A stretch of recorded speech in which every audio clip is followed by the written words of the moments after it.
Hello and welcome to the Poetry Show. Welcome to the Poetry Show, Lars. Hello, Preach, Mike. Hello, Wingnut. Hello, welcome. Thank you so much for coming, Pete. Hello, hello, Lars from Denmark. Hal Sherman. Hello, Kiwi or something like that. Keiwi09. Hello. There's not going to be Walt. No, it's going to be Mary Oliver. Yes. Angel Rena 890. Not sure what just this today means, but the Walt Whitman Show will be later this evening. This is a special edition of the Poetry Show dedicated to Mary Oliver, and particularly her poem Whelks. Oh yeah. No, the Walt Whitman Show definitely it goes out in the evening at in about 2.5 hours time. Really, evening from Cork. We're killing your productivity, trying to get to the gym. Oh, Wingnut. The gym can be very good for the mood. Leslie Frodo's mum. The lady with the cats. Lovely cats. Had great enjoyment on her scopes watching her cats. I don't have any. And you're making lunch while you listen. Great stuff. Yeah. So I'm here in my office at home. Cave KN. Hello. There's nothing in the glass, my friend. Nothing at all, Lars. Psi Unity. Hello and good. Well, it's, what did we say it was? What time did I say it was? It's after 7 o'clock here. And Lars is going for a beer. Well, of course, it's an hour later in Denmark. Gunners Up is here. Oh, all hail Gunners Up. All hail Gunners Up is in the room. Joy is here. Wonderful. Mary Beth is here. Well, I am, lovely to have. Hopefully there are some new people here as well, but it's lovely. You haven't missed anything? Well, you've missed a bit of saying hello, to be honest. And I hope there are new people here. The other thing is, by the way, Preach Mike. Hello, Preach Mike. Hello. Oh, and you're even following. Oh, well, do please, or I strongly suggest that Hal Sherman there, Joy Christine, although Joy Christine hasn't yet done a scope, unless have you heard of Scope Mobbed or Bombed? Yeah, the other night, I'm not sure, maybe it was last night, I went from 40 or something like that, 40 people at the most, maybe 25, up to 350 or something just, a whole load of people arrived. Joy's a great listener. Joy is not only a great listener, she's great at a whole lot of different things, by the way. And it was crazy and a bit. I think that's what happened. It was planned. Oh, right, planned. Oh, you mean mobs of people descend on top of your scope without warning, but they plan it. Well, it was a new experience for me. It had never happened to me, and it was. Do you know what? Gunners Up is totally right. I think that. I tell you, Tony felt he was responsible for it, and he certainly didn't send them to cause any trouble. But Tony in Amsterdam had a word with me afterwards. But there's one little thing I've noticed about Periscope. Paige, hello. I was just going to say that, okay, we all go to people's scopes, but there are people who don't scope, let's say, or hardly ever scope, but they're lovely in the social chat. Hen's teeth, trying to improve your listening. Oh, that's a lifetime of a job. That is a lifetime. Sorry, I missed somebody there. Ollie is here. I have to be careful. I've only got 10% left on my phone. So I am at the Jarvie. Hello. Hello. I'm trying to do more. Scary getting started.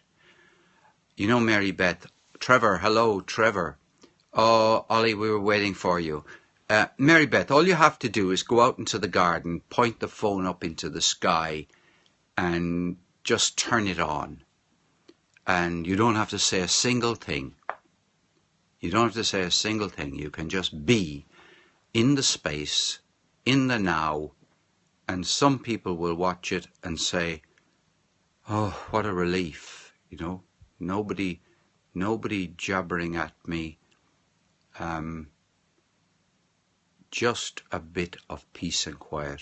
I've been on there's somebody called Carpe Diem, CARPEDIEM.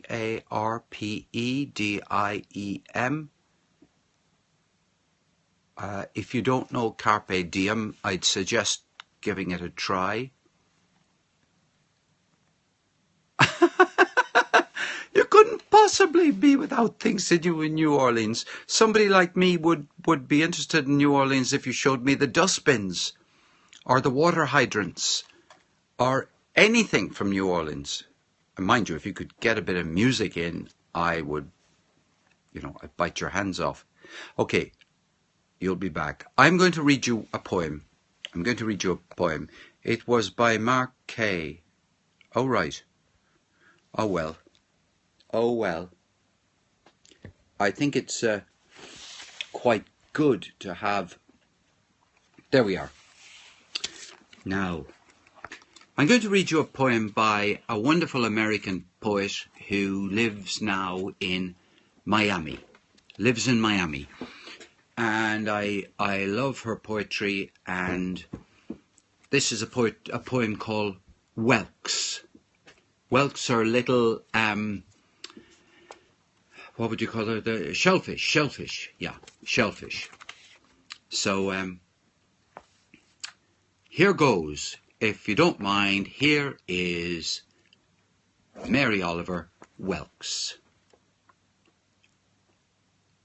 Here are the perfect fans of the scallops, quahogs and weedy mussels, still holding their orange fruit. And here are the whelks, whirlwinds, each the size of a fist, but always cracked and broken.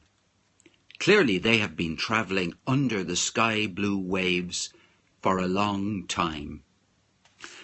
All my life I have been restless. I have felt there is something more wonderful than gloss, than wholeness, than staying at home. I have not been sure what it is, but every morning on the wide shore I pass what is perfect and shining to look for the whelks, whose edges have rubbed so long against the world they have snapped and crumbled. They have almost vanished with the last relinquishing of their unrepeatable energy back into everything else. When I find one, I hold it in my hand. I look out over the shaking fire. I shut my eyes. Not often, but now and again, there's a moment when the heart cries aloud. Yes, I am willing to be that wild darkness, that long blue body of light. So that's it. Whelks by Mary Oliver. I gave it 5 stars. I gave it 5 stars, which is actually, yeah. You're ready. We are ready. Trevor Dunn, thank you very much. Thank you very much. No, I'm not going to read any more now. Read I Carry Your Heart With Me. Is that by Mary Oliver? If that's by Mary Oliver, I will certainly read it on another day. I certainly will. I'm skimming through this. Oh, it's E. E. Cummings. Ah, right. Well, I've never read any E. E. Cummings out loud in public. E. E. Cummings, to me, is a poet on the page. And I'm gonna go, Guy. Well, no, if I fade away, it'll still be saved. But E. Cummings writes the words in such a peculiar way. I thought the poet's life was one of lonely readings. Ah, no. There was a time, Gunners, when poets were the absolutely attracted in society, you know. People went out and bought the poems and bought them in thousands, and women in the salons used to talk about the poets and kind of, think what Byron was like. He was surely, okay, Byron had a black side, I'll say, a dark side. But he was, oh no, what am I doing looking for the E. E. Cummings poems in here? The Lake District Days. But don't get me wrong, of all the arts, of all the artists, oh joy, I've had my lonely times, I can tell you, but that's another story. We won't address that today. But of all the artists, like what I mean by the sculptors and the painters and all of the artists, the novelists, the poets are most given to manic depression. Most given to manic depression. Charles Dickens, well, what a writer. What a writer, Charles Dickens. Goodness knows how many books he wrote. Goodness knows how many words he wrote. I'm not sure who wrote the most words, Trollope or Dickens. Of course, Dickens wrote most of his novels as serials. Becca J. Campbell, yeah, they weren't written as whole books, you know. He's a phenomenal ability to craft and, put chapters together, and you get so many chapters, then you get another bit. But Dickens was a huge serialist, if you like. Sweet Tea Makes Three, hello. Yep, Visions of Kubla Khan, etc. And then that damn guy.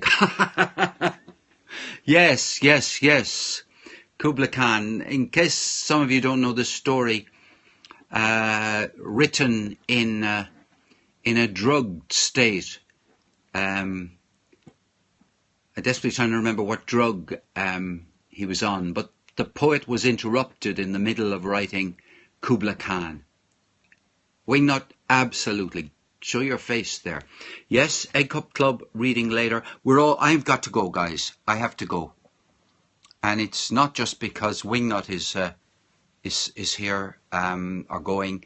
It's actually because I need to go and do a few more things. So, bye-bye.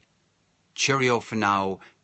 Any of you who are here for the first time or watching on the internet for the first time, thank you very much. They're a lovely, wonderful group of people, coming around here. See you later. Bye-bye, one and all. Thanks. Thank you all. Bye-bye. Hails, Brit M. I have to go now. Maribond, I didn't know you were here. Lovely that you came. Hey, LTS, I have to go. It's right at the very end of the scope. And thank you very much.